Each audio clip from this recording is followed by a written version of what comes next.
Welcome to the Empowerment Hour, a podcast dedicated to the woman ready to take charge of her life, live in her purpose, and be unapologetically authentic. I am your host, Nancy Ruffin, award-winning author, mommypreneur, and the self-proclaimed Latina Oprah who is dedicated to helping women unleash their power, discover their purpose, and live up to their fullest potential. My goal is to empower you, inspire you, and help you unlock your passions and discover your purpose so that you live the most fulfilled and impassioned life. If you're ready to make a change and start living on purpose, then you're in the right place. Let's get started. Hey guys, welcome back to another week of the Empowerment Hour podcast. I am your host, Nancy Ruffin, and this week I'm super excited about our show.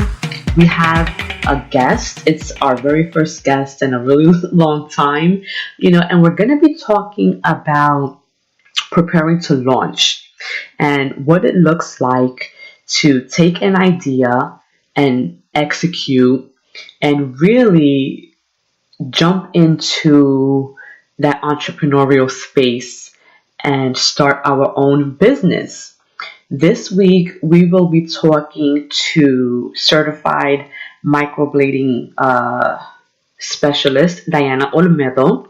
She has recently launched her microblading business, and she's really going to give us some insight on what that was like for her. She's going to talk about some of her fears. She's going to, let us know what was the most challenging part of the journey for her, and we're really going to get deep into the process of taking that idea and turning it into a real life, tangible business, so sit tight. Go maybe get yourself something to drink, get your pens and papers out, because there are a lot of gems that we're dropping in this episode and you don't want to miss it. All right, so here we go. I'm going to patch Diana in now and let's get started. This week, we'll be talking about preparing to launch, how to take the idea and turn it into a profitable business. And joining me tonight is none other than Diana Olmedo. She is a small business owner, and she's going to be talking to us about the recent launch of her new business. Hey, Diana, say hi to our listeners. Hi, Nancy, and hi to your listeners this evening. Thank you for having me on your show. Thank you so much for being on. So I really wanted to talk to you tonight because there are so many women out there who are trying to break into this entrepreneurial space. Many women who have great ideas, or maybe many women that have current side hustles and are trying to figure out how to take that side hustle and make it into, their main hustle. And since you've recently launched your business, I thought that you would be the perfect person to kind of talk about what that experience has been like for you. So at this time, I really want you to just briefly introduce yourself and tell our listeners what it is that your business does.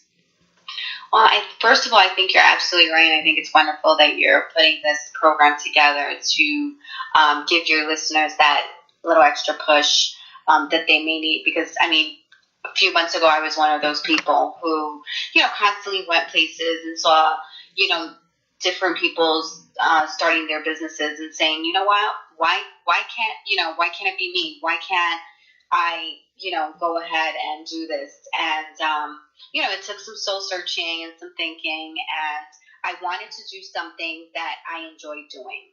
That was most important for me. And I started just playing around with the idea of doing this microblading, and I started researching it and just following everything on social media and everything that was trending in regards to microblading. And, I just needed that push. I needed, just something to get me on track to do it. And, it's really just like pulling off a Band-Aid. You just have to kind of jump into it. Okay, so just to kind of clarify, because not everyone may know what microblading is, can you just give us a brief summary as to what that is and why anyone would want that service that you're providing? Well, I mean, if most women and even some men out there, you know, everyone wants these beautiful brows, and if grew up in the 80s, the 90s, even the early 2000s, you probably plucked away so much that you can't get a full brow anymore. Yes. And back when I was 19, I actually went ahead and I got a permanent tattoo on my eyebrows. And one thing I have to say is, when someone tells you don't make a permanent decision when you're that young, don't make a permanent decision when you're that young, because it really just, it stays with you. And when the trend is gone, you're stuck with this, this old style, say, Right. on your forehead. And, so microblading is basically taking the brow, giving it a very natural look, so that it has the appearance of having more hair than what you may have. And what we do is it's a semi-permanent tattoo, and we just tattoo hair-like strokes onto your eyebrow, and it looks so natural. Okay. Which is really the wonderful part of it, and it's not permanent. So every 18 months you might have to get it touched up. But, to be able to go swimming and not have to worry about the cut, Yes. so many of us women fill it in, not having to worry about that. Just, even women who have, great thick brows, sometimes they just want a little more color to it. Sometimes they'll have scarring that they want to cover up. Right. There's like a plethora of different, reasons why someone would get the service done. There's also people who suffer from alopecia, where they don't grow hair, or right. Cancer survivors who don't, who unfortunately have lost their hair, and we all want to look beautiful. So it's a great service. So, what made you want to get into the beauty industry, right? Because this is really what we're talking about. It's about making individuals feel more beautiful and more confident. Because when you're talking about the face, right, that's really the first thing that people notice about us is, our appearance, how we look. So why was it important to you to kind of get into a break into the beauty industry? Is this something that you've always been interested in? Is it something that you've always been passionate about, and it somehow kind of came full circle for you now that you're older?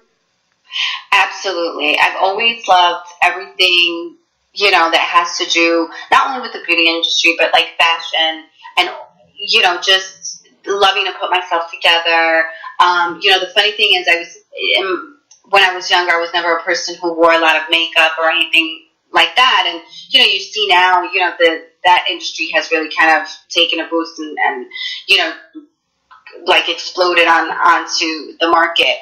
But it was just something I felt like I had a niche with, it was something that, I knew that I would be good at. Right. Something that, I always had an artistic side of me, so, it was something that I knew that I would enjoy doing, so I just said, let me give it a try. And so, okay, so it's a perfect segue for my next question, because I want you to kind of talk about how important is it to love what you do when launching a new business, because I think that a lot of times most people are probably driven by the dollar signs or driven by money. Like, that's their motivation. Like, how much money can I make doing this thing? Not realizing that unless you really love this thing that you're doing, you're never going to give it 110%. So how important do you think it is to love what you do when launching your own business?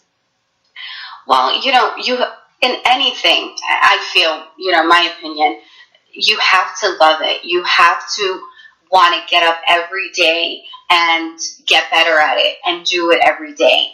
And, because if you're not, it's just going to be a job, and you're not going to want to do it. You're not going to want to get up. You're not going to want to push yourself, and especially when you're starting something new.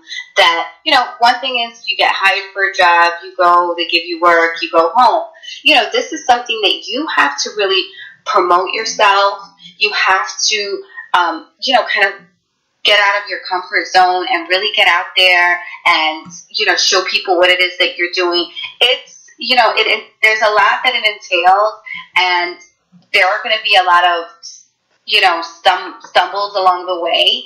And if you don't love it, it's going to be very difficult for you to continue when you reach those stumbles. So you have to love it, because when there's a fork in the road, you want to say, you know what, but I'm going to keep going. This is what I want to do. This is the goal I set for myself, and you're going to push through. If you don't love it, you're just going to, it didn't work out. And you end up giving up. On to the next thing, right? Yeah, that's an important concept or idea to kind of highlight, especially for any of you out there who are thinking about taking that dive into entrepreneurship. It's not easy, and so especially when you're going into business for yourself and you're going to be responsible, at least initially, for all of the groundwork, for all of the marketing, for all of the promoting. If you are not emotionally invested in the business, then like Diana was saying, it's going to be so easy for you to just quit on it and never look back. So Diana, I really want to talk about what the process was like for you, actually getting this business off the ground. Like, what did you have to do to prepare for it? I'm assuming that there was, some kind of certification you had to take. Like, what was that process for you? And what was that thing that really pushed you to say, yeah, I'm doing it, I'm going to take the plunge, and then you went full force, you went all in? Well, this is definitely, a dream in the making for quite some time. It's crazy because since I completed my training, I feel like, everything has kind of taken on its own, force and has really, built up some momentum. But, back in probably December of 2015 was when I first had the idea in my mind that this was something I potentially wanted to do. And, as you know, I went to one of your vision workshops. It was something that I had put on my vision board. And again, it was something that I kept thinking about, and it was, just that procrastination of like, okay. And I started researching, okay, so, how do I get trained for it? How do I get certified? How do I get licensed? And, just kind of researching all that. Then it was, okay, where do I go to get trained? Because there are so many people and so many places that are now offering the training that, you don't want to just go anywhere. So it was contacting different schools, getting all the information, just trying to find out, what was, where would be the best place for me. Right. And, and all of that was for about maybe a year and a half. And again, I kept procrastinating. I mean, it was a big investment to do the training.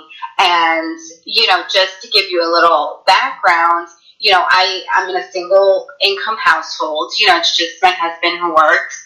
And I've been a stay-at-home mom for like the past 5 years. Prior to that, I was in healthcare. I did account management, for a health insurance company. So, it was, the scariest part was really, taking on this financial investment, because I knew that undoubtedly I felt very secure that when I learned how to do it, I would be good at it. Like, that was never, a concern for me. Like, I always felt that, like, I'm going to be able to do this. But taking the plunge and spending the money was a big thing because, like I said, we're in a single income household. I have 3 kids, and I kept thinking to myself and making excuses. Well, I could do this with this money, or I could do that with this money. You were talking yourself out of your dream. Oh, That's what you were trying to do. Absolutely. And really, I mean, thank God that I have such a supportive family. And, my husband, he would always say, like, don't worry, just do it, just do it, just do it. Right. but you have that little responsible side of you that says like, no, like I'm not going to take this money out of my bank account, for this class. And So then what was it that finally kind of clicked with you and you said, okay, yeah, I'm going to do it and I'm going to invest this money in myself, and you did, right? well, I know yeah, you were a big part of researching it, different schools, and then there was this one yeah, school that, right. And so as I was researching schools, I kind of stumbled upon this one school who, who also offered a longer training. I really wanted to get the most out of my training. So that was a big plus for me. And then they also offered kind of like a payment plan. So, okay. and I just felt like, okay, this is the universe telling me this is what I need to do. I need to stop messing Absolutely. around. I have to do it. And, just speaking with people in my family, my husband, just everybody supporting me and saying, go ahead, do it. And the funny thing is, being accountable. And way back when, in 2015, when I put this stuff on my vision board and I talked about it to my husband, I talked about it to my parents, I talked about it to my kids, and my son, one day tells me, Mom, when are you going to start your business? And that really hit home for me. Right. Because I was like, you know what? I never want him to think that I'm a person that doesn't do what I say I'm going to do. I want him to grow up thinking that when you say you want to do something, you go out there and do it. Absolutely. And, that was just that extra push that I needed. And again, like everything fell into place. Like I was able to do a payment plan. The school had a longer training. It was convenient. It was in New York. I could drive to it. I mean, everything fell. The stars were aligning for you, right? Absolutely. Yeah. So, and I think that's important to know also, that for a really long time, you were trying to talk yourself out of it, right? And for whatever reason, the timing was not right, and that's why you were prolonging, because all of these other things had to come into place. You had to find the perfect school under the perfect, financial circumstance that offered the longer training. So all of these things worked out in your better interest. And I really want to talk briefly, because you talk about investing in yourself. And one of the things that are really popular now, are these crowdfunders. People, create these campaigns, and I have a dream. Can you invest in me? And a lot of times, people put these campaigns and they want people to invest in them, but they're not investing in themselves. So how important was it for you to kind of not take that route and really go all in, and put up your own money and invest in yourself? Well, I say this all the time, and I think it's, it speaks to in so many different ways, whether you're trying to start your own business, whether you're trying to, go for your education, whether you're trying to, take a course, whatever it is. If you don't have skin in the game, I don't feel that you're going to push yourself so hard. Right. If I would have crowdfunded to go to the school or to start my business, like I said, when you get to the fork in the road, it's like, all right, well, at least it wasn't my money. Right. It's just, you have to. It's easier to walk away, right, when it's not your own money that's being put up. Right. When it's your investment and it's yours, you're gonna go 110%. You're gonna keep going. You're gonna keep doing, because you want to get your money back. You want to see a return on that investment. Right. So I think that it's just and for me anyway, I could not imagine asking for someone to invest in me when I don't even have the confidence to invest in myself. Right. And I get it. There are some situations where people just don't have it, whether, they don't have credit, or they don't have funds, or, they're paycheck to paycheck, and, all these situations. Well, you know what? crowdfund for half of it. Right. But you have to, you have to sacrifice something, whether it's, you take, peanut butter and jelly sandwich to lunch every day instead of spending $20, eating out. You sacrifice some way to put that money aside and to invest in yourself. Yeah, I totally agree about having skin in the game and putting up some of your own investment because it just shows how dedicated you are and how much you believe in yourself. Right, it's hard for people to believe in you if you're not willing to sacrifice something of your own. So let's fast forward now. You've gone to the training, you did the school, you got certified, right? What was it then? Like, you got your certification. What was it right after that? You was like, I'm going all in. How did you decide that how you were going to run your business? Because there's different options. There's having a storefront, and you invest in overhead and things like that. Or, there's other routes where you become mobile. You can either go to the client can come to you, and then getting the necessary supplies, to start your business, because there is an upfront cost for you to be prepared, like the tools that you need, to do your job. What was that process like for you? Well, while I was in the training, you obviously start to get an idea of all the things that you're actually going to need.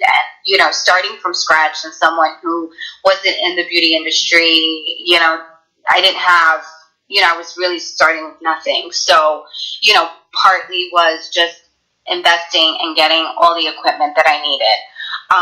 Now, yes, is it my dream to have a storefront one day? Yes, it is. Will I get there? I'm pretty sure I will. But I also wanted to do things that were comfortable for me and comfortable for my situation. So I decided to go the mobile route. So I am mobile. I do go to clients. I do have clients come to me. And it's been working out great so far.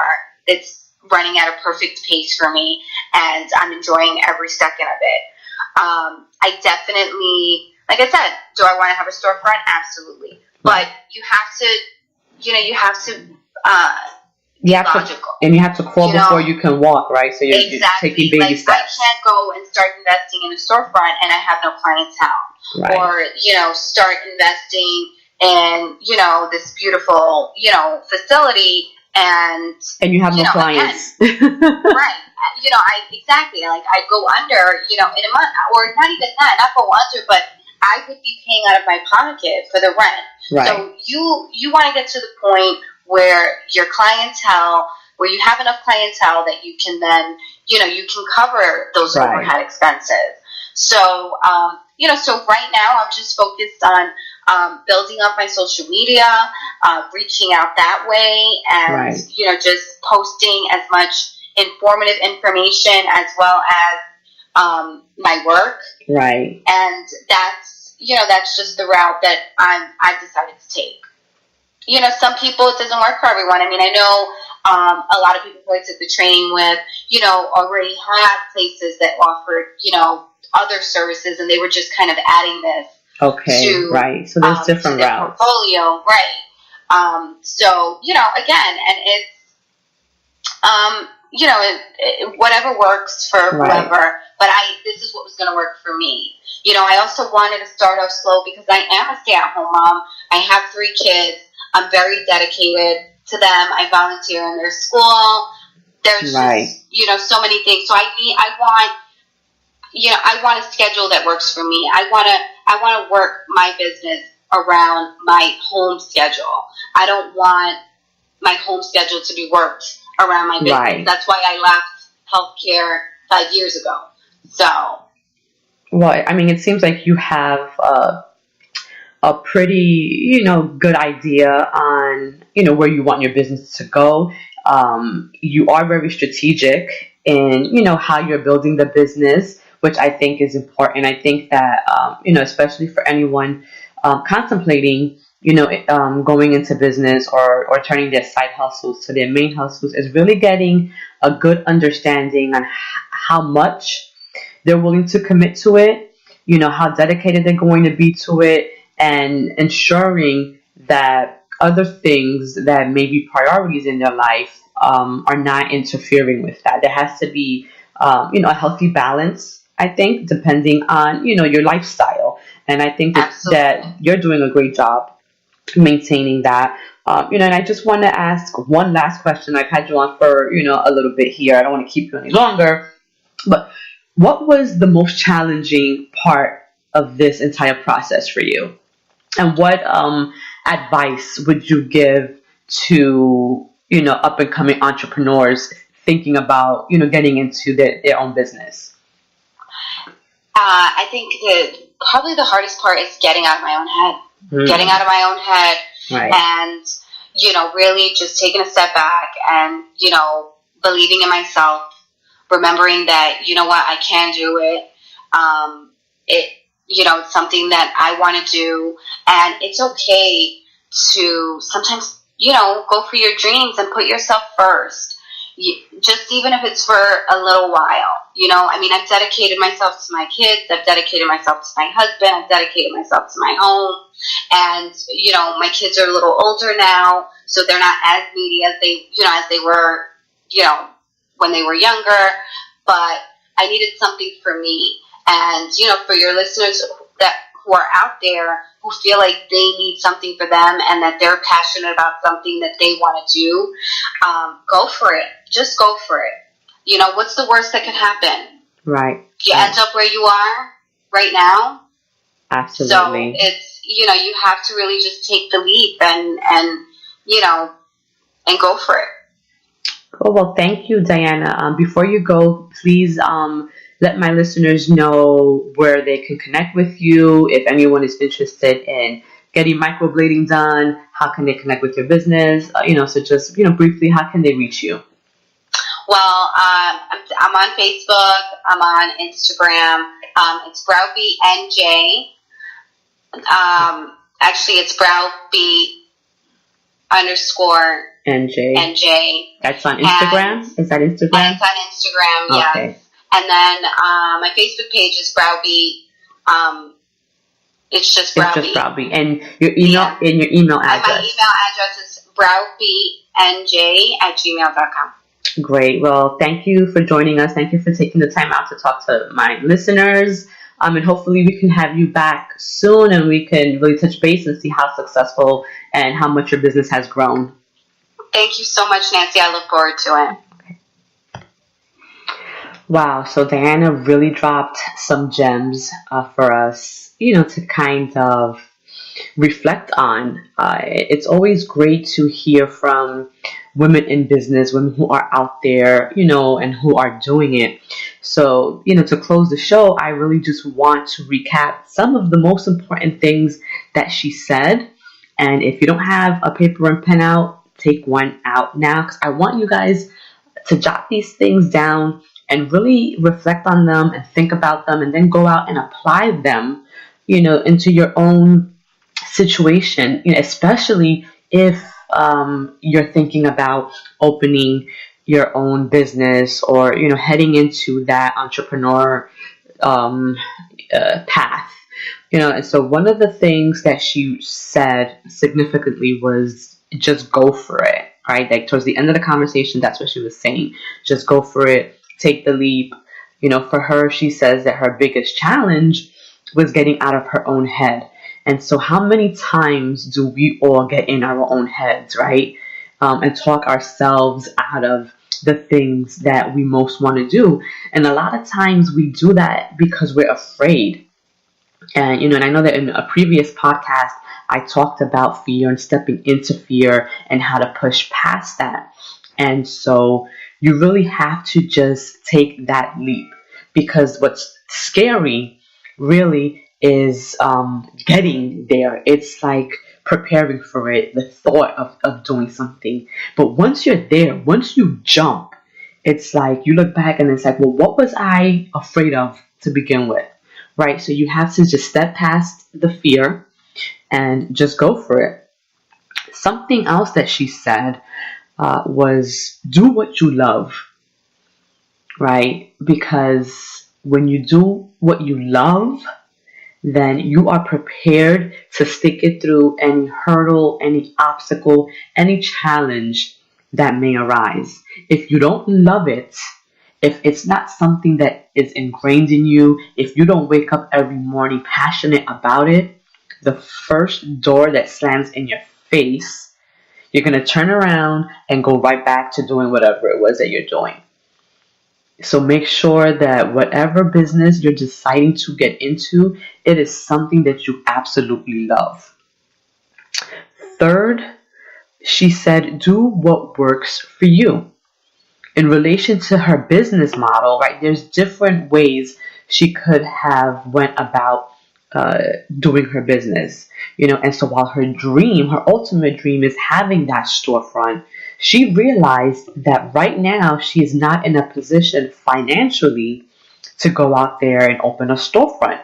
So instead of feeding money, or investing capital that she doesn't have into this, brick and mortar building, she is being flexible in her business model. And so right now she's building up her clientele. She's mobile. She's going to her clients. She's having her clients come to her. And that's how she's going to build her business. She's going to build her clients. She's going to also build brand loyalty. And that's something that we'll talk about, on a different episode. But you become known for the kind of service and the quality of your services. So it's really important that whatever you do, you're performing at the very top of your game, because you want your customers to continue coming back to you.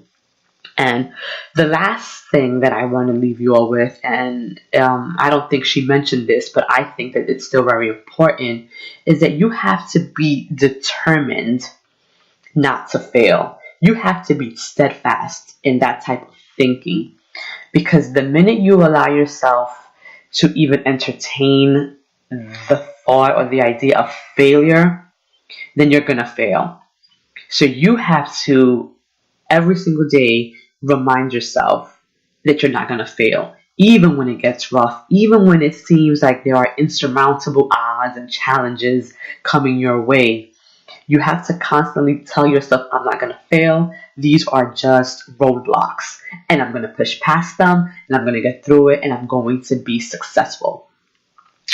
So I hope this episode was helpful for you all. I would really love to hear your feedback. So please drop me a message either on my Instagram, my Facebook, or my email, and let me know. Let me know if this was helpful to you. Also, let me know what other topics you want me to discuss on this podcast. Again, I do this for you all, and I really want you to get some value out of this. So I wish you all a very productive week, and make sure you go out there and you crush some goals.